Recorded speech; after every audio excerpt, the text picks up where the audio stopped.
4-4 घरं आज झालेली आहेत, तर कुठेतरी आपल्याला ती एक करणं फार गरजेचं आहे.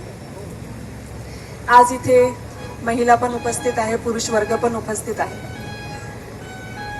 मी खरं लहानपणापासून प्रजापिता ब्रह्मकुमारी याच्या संपर्कात आहे, कारण माझी आई याच्यामध्ये होती.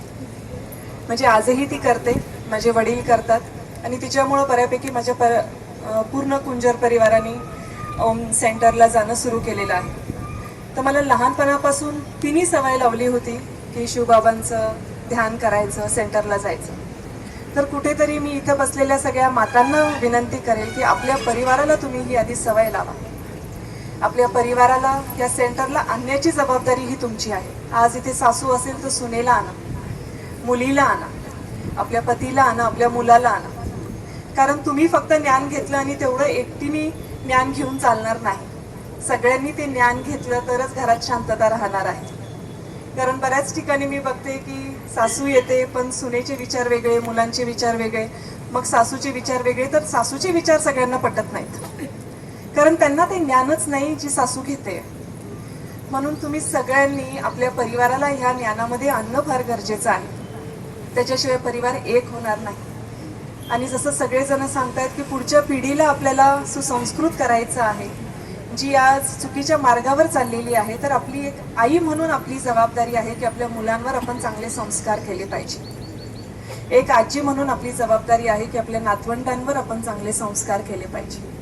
त्याच्यामुळं ही खरं जबाबदारी आपल्या सगळ्यांची आहे.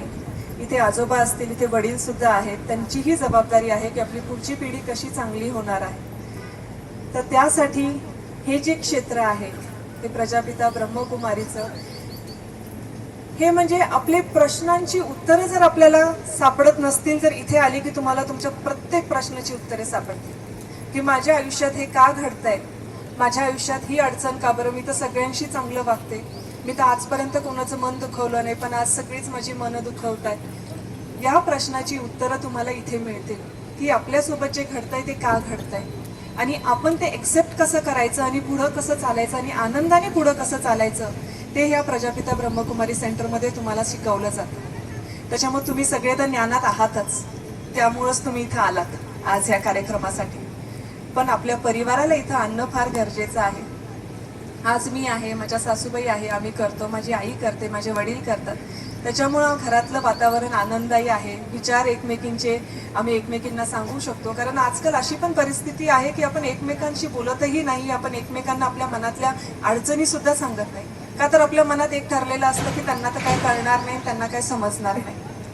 पण जेव्हा मनं एक असतात तेव्हा नक्कीच एकमेकींच्या अडचणी समजतात, एकमेकींचा त्रास समजतात आणि त्याच्यातून काहीतरी मार्ग निघतो.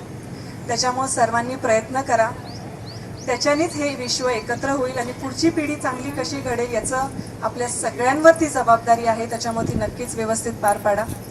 आता सगळेजण भरपूर काय काय सगळ्यांनी सांगितलेलं आहे, त्याच्यामुळे मी काय अजून जास्त बोलणार नाही. एवढंच सांगेन की हा जो उद्देश आहे हा खूप सुंदर आहे आणि नक्कीच जास्तीत जास्त प्रमाणामध्ये आपल्याला हा संदेश या पूर्ण भारतामध्ये पसरवायचा आहे आणि ती जबाबदारी आपलीच आहे. आणि त्यासाठी आज इथे तुम्ही सगळ्यांनी मलाही सुद्धा बोलवलं, त्यासाठी सगळ्यांचं मनापासून आभार. धन्यवाद. ओम शांती.